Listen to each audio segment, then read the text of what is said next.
Rasulillahi Muhammadin sallallahu alaihi wasallam wa ala alihi wa sahbihi wa azwajihi wa asyhadu an la ilaha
Hadirin jamaah sholat subuh dan majelis taklim yang dimuliakan Allah Subhanahu wa taala.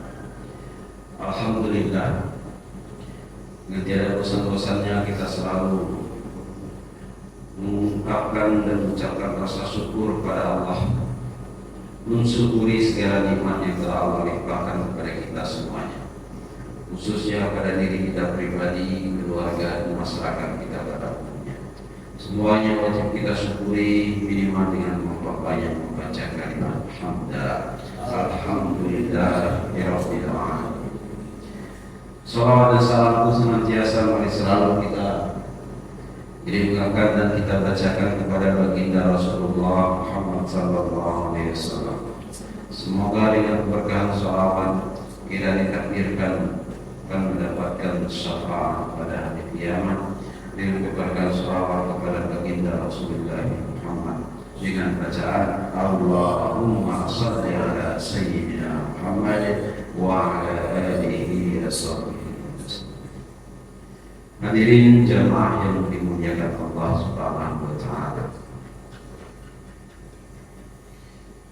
Alhamdulillah, pagi ini kita kembali diberikan kesempatan waktu pada Allah bisa mengawali hari ini dengan beribadah kepada-Nya. Kemudian seperti biasanya kita lanjutkan kegiatan ibadah tersebut dengan diikuti satu kegiatan yang juga sangat dicintai oleh Allah dan Rasulnya, yaitu berupa majelis taklim atau majelis. Hadirin yang dimuliakan Allah, pagi ini seperti biasanya hari Sabtu, hari Ahad ya, hari Ahad tanggal 23 November 2025. Dan materi kita pagi ini yaitu berupa tafsir surat Yasin ya, dari sebuah kitab yang dia tafsir surat Yasin karangan Syekh Hamamizadah. Ini kitab ini merupakan salah satu kitab risalah yang kecil tapi banyak peminatnya. Kalau di pesantren itu kitabnya termasuk kalau ngaji kitab ini banyak peminatnya. Tapi bukan masuk ke dalam kurikulum wajib. Istilah kitab-kitab selingan. Pas libur seperti itu, nah dibaca kitab-kitab kitab tafsir surah Yasin dan kitab-kitab lainnya. Dan ini biasanya penggemarnya banyak, ya, karena perkenaan dengan surah Yasin yang sering dibaca oleh kita, ya, dibaca setiap hari, ya, setiap waktu oleh masyarakat Muslim Indonesia, sehingga kita perlu juga memahami dan mengetahui makna. Jadi saya bacakan kitab surah Yasin ini tafsir surah Yasin ini berdasarkan kitab-kitab yang memiliki referensi yang muktabar atau bisa dipertanggungjawabkan secara ilmiah.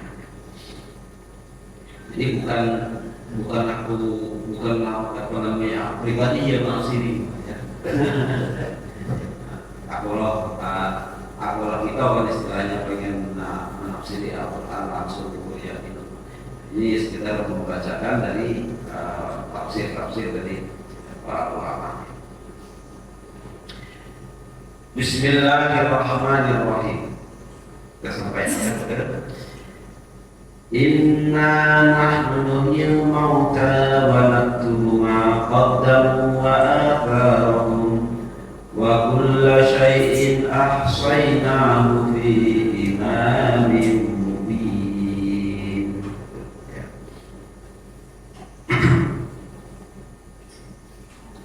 Inna nahnu, sesungguhnya kami Allah, ya nahnu, ya kami Allah, nuhyi akan menghidupkan al-mauta, orang-orang yang mati fil qiyamati, pada hari kiamat, atau fil qabri, atau dalam alam kubur. Jadi inna nahnu nuhyil mauta, sesungguhnya kami Allah akan menghidupkan orang-orang yang mati. Inilah disebut dengan hari kebangkitan, hari kebangkitan kalau hari kiamat, ya. Kemudian di dalam alam kubur memang jasad dan ruh jenazah akan dihidupkan kembali oleh Allah Subhanahu wa Ta'ala. Makanya kehidupan manusia itu disebut dalam kehidupan manusia itu kita ini dihidupkan, kemudian dimatikan, kemudian dihidupkan kembali, ya. Karena manusia ini kan dari alam ruh turun ke ke alam janin, itu dalam pengertian dimatikan lagi, ya. Ruh itu dimatikan lagi ke dalam alam, dimasukkan ke dalam alam rahim, ya. Bahasa itu dimatikan lagi. Kemudian ketika diturunkan ke dunia, dilahirkan, maka bahasa kembali dihidupkan. Setelah dihidup di dunia, mati lagi di alam kubur, maka bahasa dimatikan. Alladzi yuhyi tsumma yumiitu, ya, tsumma ilaihi turja'un. Dan kemudian ketika di alam kubur dihidupkan lagi. Jadi perjalanan manusia ini mengalami 2 kali kematian dan 2 kali kehidupan. Kehidupan yang pertama kehidupan di akhirat, di dunia, kehidupan yang kedua kehidupan yang di akhirat. Dan kehidupan akhirat kan di wilayah kabur. Inilah yang paling lama, ya. Yang paling lama. Kalau kehidupan dunia yang paling ya berapa puluh tahun, ya. Kalau itu 100 tahun itu amalnya, ya, aja 100 tahun, ya. Itu umatnya Rasulullah itu umurnya pendek. Apalagi kalau sampai 100 tahun lebih, itu sudah luar biasa umat Rasulullah SAW. Nah, karena kehidupan dunia yang terasa pendek itu banyak umat manusia terlena, lalu lupa dari Allah Subhanahu wa Ta'ala. Karena itulah selalu diingatkan kata Allah Subhanahu wa Ta'ala, inna nahnu nuhyil mauta, bahwasanya kami akan menghidupkan al-mauta, orang-orang yang sudah mati, fil kiamat dan terjadi hal itu pada hari kiamat, atau fil qabri atau di dalam alam kubur. Kalau di dalam alam kubur untuk apa? Dijawab mungkarin wa nakir. Dijawab mungkarin wa nakir. Untuk menjawab pertanyaannya malaikat mungkar dan nakir. Mungkar dan nakir. Jadi pertanyaan alam kubur itu wajib kita imani ada. Ada pertanyaan alam kubur. Pertanyaan kubur wajib kita imani. Tapi apakah setiap umat Islam orang beriman itu ditanya oleh malaikat? Belum pasti. Belum tentu. Kemarin kita cerita kan, banyak ulama-ulama yang jadi malaikat nanya, malaikat mungkar nakir itu. Mungkar nakir itu ada jadi nanya mundur. Karena apa? Karena kealimannya, karena keistimewaannya di hadapan Allah Subhanahu wa Ta'ala.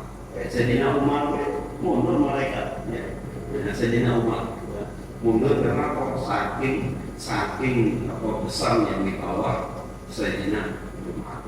Jadi tapi wibawa Sayyidina Umar yang besar itu karena dompleng baginda Rasulullah SAW. Dan satu riwayat menceritakan ketika mereka mungkar nakir nanya apa baru nanya dengan Sayyidina Umar atau Sayyidina Umar, kamu itu katanya apa tidak mau siapa di sebelahnya? Iya, mereka makannya bersebelahan dengan Rasul. Siapa? Kamu tidak mau dengan sebelahmu, masih nanya-nanya. Cara bahasa itu akhirnya malaikat mungkar mundur. Kamu jangan masih nanya aku tanpa bahasa bebas ini kan. Aku bisa dikuburkan di sini. Kan mana? Aku berkarang sebelahnya. Tak mungkin. Wong yang macam apa? Wong yang biasa-biasa baik bisa dikuburkan di sebelah makamnya Rasulullah Muhammad Sallallahu Alaihi Wasallam. Atau mereka ada punya balaknya ini. Jangan ganti malaikat. Kalau boleh sebagai setan tidak berani jadi nama kan dari bukan. Nabi ketika Umar lewat di satu jalan maka setan iblis akan menyingkir dan akan melewati jalan yang lain. Ya. Itu saking takutnya dengan Sayyidina Umar radhiyallahu anhu. Jadi pertanyaan alam kubur itu pasti dan kita yakini benar. Tapi itu tadi saya katakan karena ada berbagai keistimewaan, ada beberapa di antara hamba-hamba Allah yang tidak mengalami pertanyaan di alam karena keistimewaan. Al-Mu'il Qulub dalam penafsiran lain disebutkan Nahdunul Mauta itu juga bisa ditafsirkan Al-Nuhyil Qulub atau kami menghidupkan hati manusia al-maitati yang sudah mati, hati yang sudah mati. Ya. Li'in dzalika karena peringatan bi'in dzalika sebab peringatan dari wahai Muhammad sallallahu alaihi wasallam. Jadi dalam tafsir di tafsir surah Yasin ini juga inna nahnu nuhyil mauta itu juga bisa diartikan bahwasanya selain menghidupkan jasadnya manusia yang sudah mati, Allah juga menghidupkan hati-hati manusia yang sudah mati, ya. Hati yang keras, hati yang mati. Nah, hati yang mati ini kategori atau penilaian definisinya. Hati yang mati itu ketika hati yang sudah tidak memiliki himmah, tidak memiliki hasrat untuk beribadah. Ya. Jangankan sholat 5 waktu, nak puasa yang setahun sekali dia tidak pengen. puasa masih berat, jangankan puasa, nak bayar zakat yang setahun sekali pun diabaikan. Ya. Ketika ada kewajiban seperti itu. Ya. Jadi ketika rukun Islam yang 5 itu sudah tidak dipedulikannya, diabaikannya, apapun yang terjadi, yang penting dia bisa makan hidup di dunia itu baik dipikir tanpa memikirkan rukun Islam yang 5, maka itu masuk ke dalam kategori hati yang sudah mati. Jangan kena sholat yang 5 waktu, apalagi sampai mikir haji, ya tidak diam. Nak mikir sholat dengan Allah di depan Ka'bah, di depan apa bisa sholat di depan Ka'bah, tidak mikirnya dia. Ya. Ini termasuk hati yang mati. Jadi disebutkan dalam berbagai cerita dan berbagai riwayat kitab-kitab itu bahwasanya kalau kita pengen melihat bangkai, ya, mayat yang masih berjalan, maka lihatlah orang-orang yang meninggalkan sholat 5 waktu. Ini banyak, ya. Astagfirullah. Nauzubillah. Ketika orang yang sudah meninggalkan sholat 5 waktu, maka diibaratkan oleh Allah Subhanahu wa Ta'ala seperti bangkai, seperti mayat yang masih berjalan. Ya. Jadi apa namanya, mayat itu yang pagi lagi itu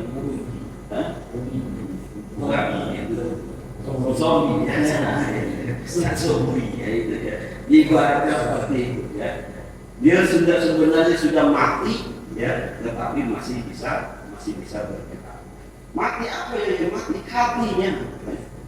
Hatinya sudah tidak memiliki channel lagi, sudah tidak memiliki sinyal, ya. Sudah tidak memiliki sinyal lagi kepada Allah Subhanahu wa Ta'ala. Tetapi meski begitu, ya kita tidak boleh ngecap atau memponis mereka sebagai ahli neraka. Ya. Karena apa? Allah punya wewenang, Allah punya hak, Allah punya kemampuan untuk menghidupkan kembali hati. Jangan-jangan dia dengan hati yang saat ini mungkin belum bisa melaksanakan ibadah, ya, belum bisa melaksanakan ibadah kepada Allah Subhanahu wa Ta'ala, suatu saat nanti akan mendapatkan hidayah kebaikan sehingga Allah kemudian hidupkan kembali hati. Kita berdoa, ya, tugas kita bukan memponis saudara-saudara kita yang belum beribadah, tapi tugas kita adalah mendoakan mereka, mendoakan kita sendiri biar terjaga ibadahnya, kemudian mendoakan saudara-saudara kita yang belum bisa beribadah agar mendapatkan hidayah kebaikan dari Allah Subhanahu wa Ta'ala. Ya, bisa jadi si tulang misalnya, ya, yang biasanya belum mau sholat, belum mau berpuasa dan lain sebagainya, karena didoakan oleh tetangganya, karena didoakan oleh kawannya, karena didoakan oleh dulurnya, karena didoakan oleh jamaah, ya, jamaah sholat, jamaah masjid. Alhamdulillah diberikan hidayah kebaikan oleh Allah Subhanahu wa Ta'ala, akhirnya terpanggil kembali untuk melaksanakan ibadah. Jadi kita itu hanya mendoakan. Kalau punya kemampuan untuk mengingatkan, mengajak kembali, berdakwah pada mereka, lebih bagus, ya. Tambah bagus. Apa paling tidak kita mendoakannya, ya. Semoga mendoakan saudara-saudara kita yang belum beribadah itu kembali diberikan hidayah oleh Allah Subhanahu wa Ta'ala. Itulah disebut dengan menghidupkan hati yang sudah mati dengan peringatan-peringatan dari baginda Rasulullah Muhammad sallallahu alaihi wasallam. Inna nahnu nuhyil mauta, sesungguhnya kami menghidupkan, maka menghidupkan yang mati, yang sudah mati. Wa naktubu ma, dan kami menulis apa-apa qaddamu yang telah mereka lalui, wa atharahum, dan napak tilas mereka semua, ya. Napak tilas atau bekas-bekas kehidupan dan amalan-amalannya, ya semuanya ditulis oleh Allah Subhanahu wa Ta'ala. Maksudnya siapa? Naknuru kiraman katibin. Kami memerintahkan kiraman katibin. Kiraman katibin ini malaikat tulis amal kebaikan, ya. Istilahnya anak buahnya Raqib dan Atid, ya. Raqib dan Atid itu kan pemimpin baik, ya, pemimpin. Tapi istilahnya anak buah ini disebut dengan malaikat kiraman katibin. Dan kami, kata Allah, memerintahkan kiraman katibin, malaikat-malaikat yang mulia yang menjadi juru tulis amal kebaikan dan amal keburukan. Memerintahkan dengan apa? Biayat supaya mereka menulis amal perbuatan manusia, minal khairi wasyarri, dari perbuatan baik dan perbuatan disebut dengan waktuhuma qaddam. Kami menulis, ya. Di sini disebutkan Allah, kami menulis apa-apa yang sudah mereka lakukan. Nah, dengan cara apa? Dengan cara memerintahkan malaikat, ya, memerintahkan malaikat menulis amal perbuatan. Bukan tadi langsung dipahami, jangan langsung dipahami bahwa Allahnya yang langsung menulis, ya. Ya. Nah, jadi kalau tekstualnya nanti ada pengertian, Wanaktubuhuma qaddam, kami menulis apa-apa yang telah mereka lakukan. Berarti Allah yang menulis. Ini untuk menjadi cara memahaminya. Sama yang Masjid Agung kita tidak. Masjid Agung itu ketika orang nanya siapa yang bangun Masjid Agung ini? Oh, banyak orang, Ridwan Mukti, ya kan?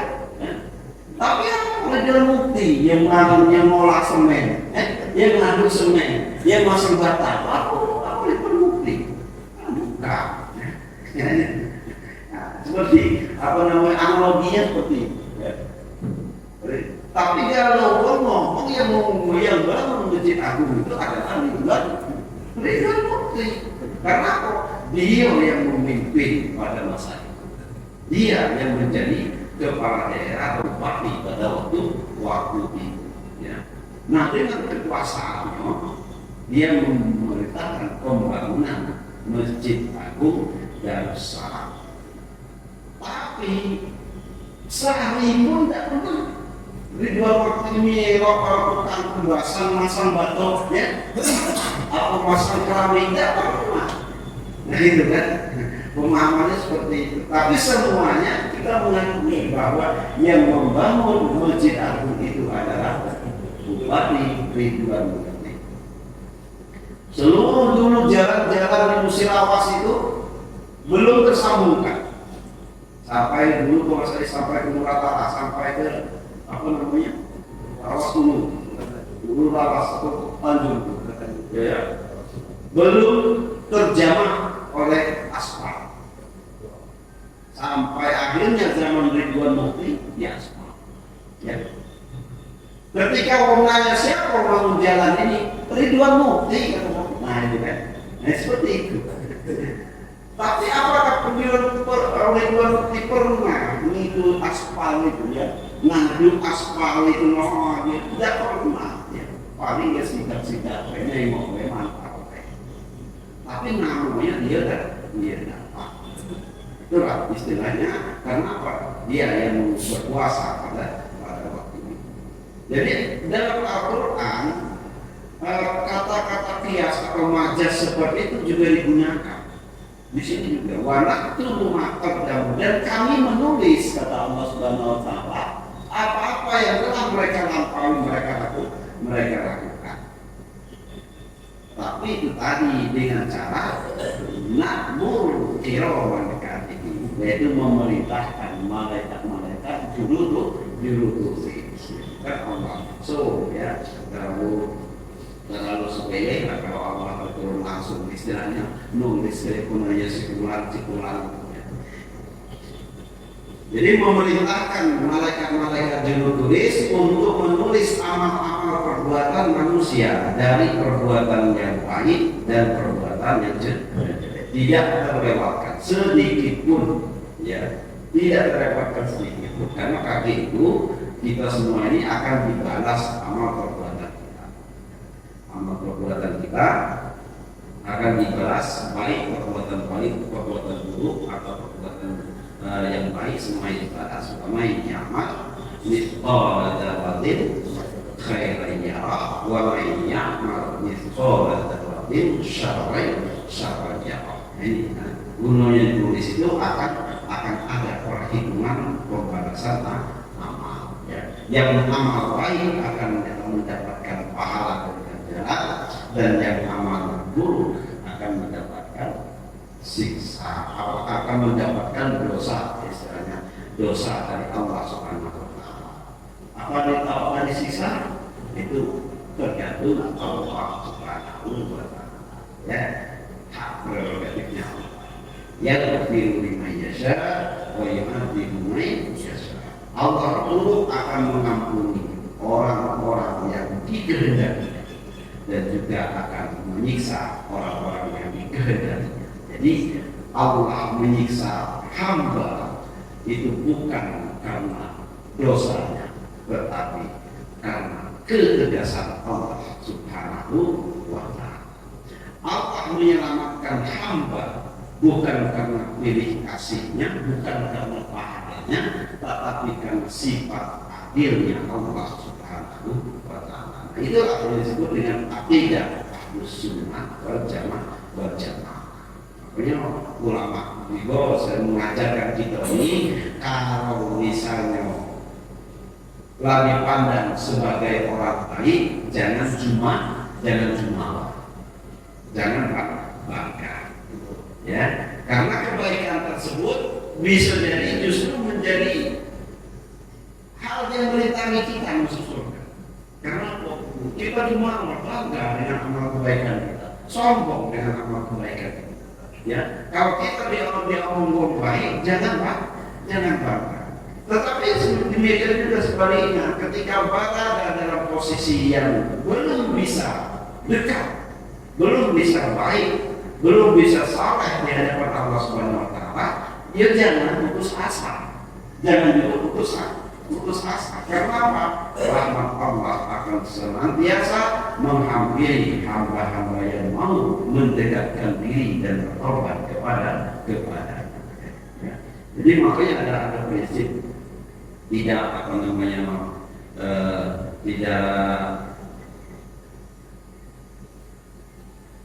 ketika dipuji itu ya, tidak bangga ketika dipuji, tidak resah ketika ini dihina, gitu ya. Tidak resah ketika ini, tidak susah ketika ini dihina, tidak bangga ketika dipuji, dan juga tidak susah ketika ini dihina, karena semuanya berjalan atas takdir Allah Subhanahu wa ta'ala. Wa qala ba'dul mufassirin, dan sebagian ulama ahli tafsir menafsiri al-muradu yang dimaksud bi atharihi, napak tilas, ya. Wa naktubu ma qaddamu wa atharihi, napak tilasnya mereka, yaitu khatawatuhu, langkah-langkah manusia ilal masjidi, yang pergi ke masjid, ya. Langkah-langkah manusia yang pergi ke masjid. Kama qala Ibnu Abbas, sebagaimana yang telah diucapkan oleh sahabat Rasulullah Abdullah bin Abbas radhiyallahu anhu fi sabab nuzuliha, dalam sebab-sebab turunnya ayat. Ini ada sebab turunnya ayat, ya. Sebab turunnya ayat ini ternyata ada dikisahkan oleh sahabat Abdullah bin Abbas. Sebabnya apa? anna qabilatan minal ansor, sesungguhnya satu kabilah dari golongan sahabat Ansor, syakau ila Nabi alaihi salatu wassalam, melapor curhat. Syakau itu lebih bukan cuma melapor baik. Kalau melapor ngomong baik itu olah, tapi kalau syakau itu yo ngelapor sebab curhat kalau maksud kita ya. Ya, lebih khusus lagi. Ya, curhat kepada baginda sallallahu alaihi wasallam. Ya, ba'da manazilihim ila sakawa Buddha manazilihim ila masjid, sebab jauhnya rumah mereka ke masjid. Wa aradu ayyabanu, dan mereka lapor dengan Rasulullah ingin membangun wa aradu ayyabanu, dan mereka ingin membangun buyutan, rumah-rumah indah masjid di samping masjid biar tidak jauh itu ke masjid ya. Mereka lapor dengan Rasulullah, ya Rasulullah, kami ini jauhnya rumah dari masjid ini, jadi kami nak bangun rumah ke masjid ini lah ya, biar bisa konsisten untuk sholat jamaah katanya. Fa'anzalallahu hadhil ayat, kemudian Allah menurunkan ayat. Jauh-jauh itu apa kata Allah SWT? Kami tulis ya, jejak langkah, setiap langkah kamu itu kami tulis. Makanya yang paling jauh, jadi paling banyak pahalanya. Nah ini yang paling jauh itu paling banyak pahalanya. Kenapa? Jejak langkahnya ini itu lebih banyak dari yang lain. Kalau mau pemikiran, jadi nanti gue kalau berarti ceritanya nggak jauh makin banyak.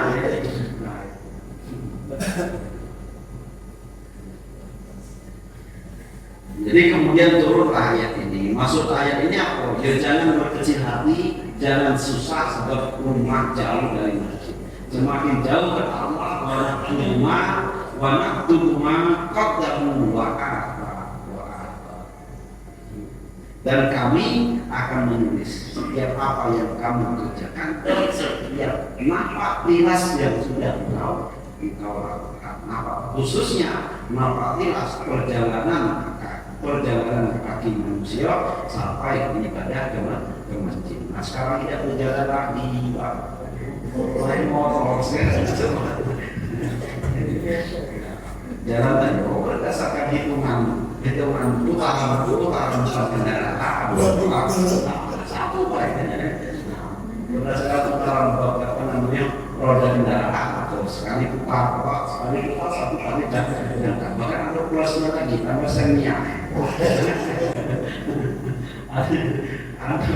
Ada pengorbanan bensinnya juga, berarti tambah lagi berarti kepahaman dengan jalan. Wahia wa naktubu ma qaddamu wa athar. Jadi ayat ini itu hadir ayat, yaitu ayat wa naktubu ma qaddamu wa athar.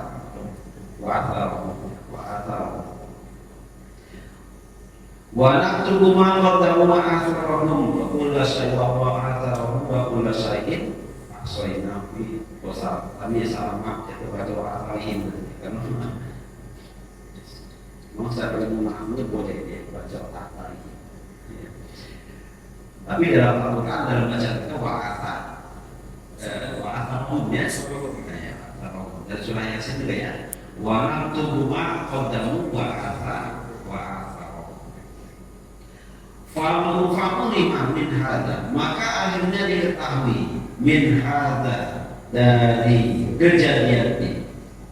An-naman ata ila masjid, bahwa sesungguhnya orang yang datang ke masjid min makanin ba'idin, dari tempat yang jauh, yakunu akan ada sawabu ganjarannya a'dhamu, lebih besar ya, mimma ketimbang orang min makanin qarib, yang datang min makanin qarib, dari tempat yang dekat. Langsung berarti lebih besar ganjaran. Ini sudah yang paling besar sudah kayak WhatsApp kita tuh. Jadi dilihat dari sisi jangkauan tapi balik-balik lagi ya ditentukan dengan keikhlasan dan kesusahan. Ya, karena kalau dalam riwayat lain disebutkan dengan al-ajru bihasabil masyaqqah, bahwa sesungguhnya ganjaran itu nengok tingkat kesulitannya orang. Semakin sulit, ya, semakin sulit dia melaksanakan ibadah dan kesulitan itu dilawannya, ya, kesulitan itu dilawannya, dihadapinya, maka ganjarannya semakin besar. Kesulitan itu termasuk apa? Kesulitan termasuk kesulitan dalam beribadah itu rasa malas. Rasa malas dalam beribadah itu kesulitan utama. Maka ketika itu dilawan, nah itu ya. Maka itu ketika dilawan, maka ganjarannya menjadi lebih besar. Dan juga makanya ulama-ulama juga menerangkan bahwasanya, ya, kalau dilihat dari tingkat kesulitan, pahala perganjarannya orang yang tidak punya, orang-orang fakir, orang-orang miskin, kalau dia beribadah, ini lebih besar daripada pahala perganjaran mumpung yang ada. Ya, ya. Karena ya Allah, di saat dia misalnya masih mikir beras dak kate, duit dak kate, kok masih merendahkan ini, ya, jidatnya, keningnya, sujud kepada Allah Subhanahu wa Ta'ala. Luar biasa seperti ini, ya. Di saat ekonominya sulit, di saat dia berada dalam keadaan yang kepepet, istilahnya duit dak kate, kalau dak kate makan baik itu apa namanya, masih nak dipikir besok makan apa, lo kok masih bersujud di hadapan Allah. Ini luar biasa, ya, ganjaran.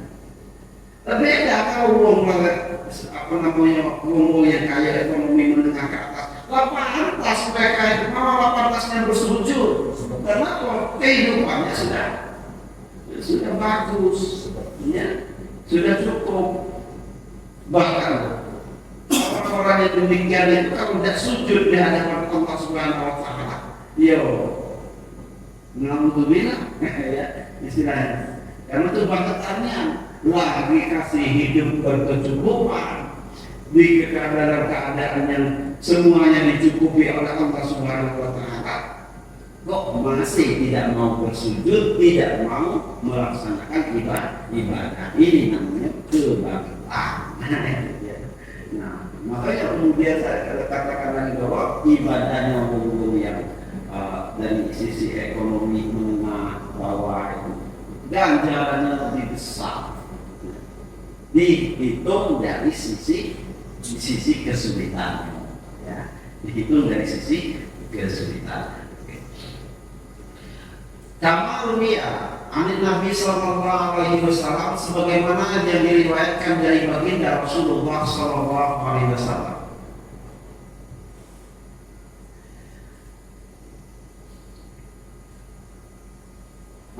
Yang diriwayatkan dari baginda Rasulullah SAW, ala ukhbirukum, ketahuilah, kata Rasulullah SAW, ukhbirukum, saya berikan kabar, saya beritahukan kepada kalian, bima yang Allah bihil sotoya, saya beritahukan kepada kalian tentang sesuatu yang Allahu bihi al-khataya, yang mana Allah bakal menghapus sebab sesuatu itu al-khotoya, kesalahan dan dosa. Wa turfa'u bihi darajat, dan diangkat sebab sesuatu itu derajat manusia tersebut. Apa itu? Yang pertama, isbaghul wudu'i 'alal makari, yaitu menyempurnakan wudu dari hal-hal yang makruh. Pertama, menyempurnakan wudu. Jadi wudu itu jangan asal-asalan di asal-asalan atau apa namanya, air wudu itu tidak nutup hal-hal yang apa namanya yang menjadi rukun wudhu dan lain sebagainya ya. Tapi sempurnakan wudu dari hal-hal yang dimakruhkan. Kata Rasulullah SAW, itu akan mampu menghapus kesalahan dan dosa dan mengangkat derajat manusia, mengangkat derajat orang tersebut. Yang kedua, wa kasratul khatawat ilal masjid, banyaknya jejak langkah menuju masjid. Ya, banyaknya jejak langkah menuju masjid. Kemarin ada apa namanya di medsos itu ada susah apa namanya kehilangan sandal di masjid. Terus ada lagi tulisan, janganlah kamu merasa susah sebab kehilangan sandal di masjid, tapi susah kamu sebab tidak pernah kehilangan sandal sebab tidak pernah ke masjid. Ayo ini materi ya. Tidak pernah kehilangan sandal. Kenapa? Ya mau tidak pernah ke masjid. Ayo ini materi. Kenapa? Hebatnya bukan hebat, kita mau tidak pernah ke masjid. Ini hebat. Jadi langkah ke masjid itu tidak kategorinya dalam catatan amal. Sedangkan menurut hadis ini banyaknya langkah kaki menuju masjid itu merupakan salah satu sebab dihapuskannya dosa dan ditinggikan derajat seseorang di hadapan Allah Subhanahu wa Ta'ala.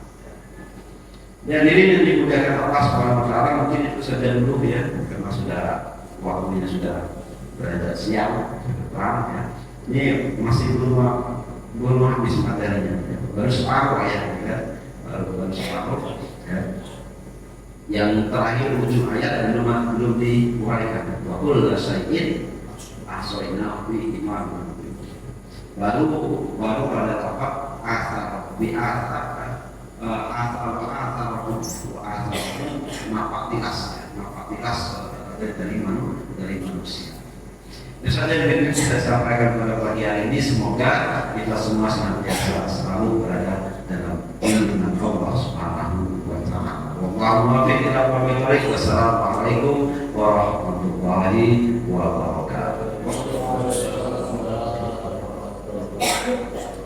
Maulaya sholli wa sallim daiman abada ala habibika khairil khalqi kullihim huwa habibul ladzi turja syafa'atuhu likulli hawlin minal ahwali muqtahimi ya Rabbi bil Mustafa baligh maqasidana waghfir lana ma madha ya wasi'al karami Muhammadun Arabi wal ajami Muhammadun khairu man yamshi ala qadami maulaya salli wa sallim daiman abada ala habibika khairil khalqi kullihim huwa habibul ladzi turja syafa'atuhu likulli hawlin minal ahwali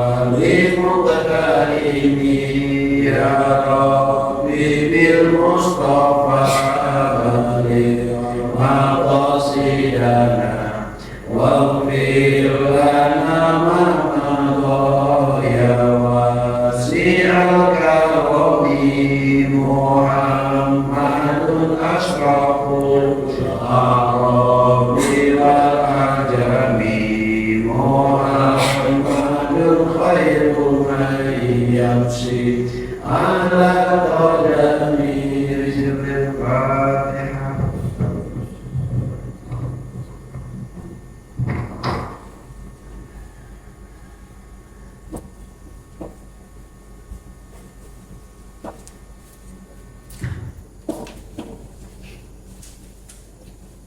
Alhamdulillah.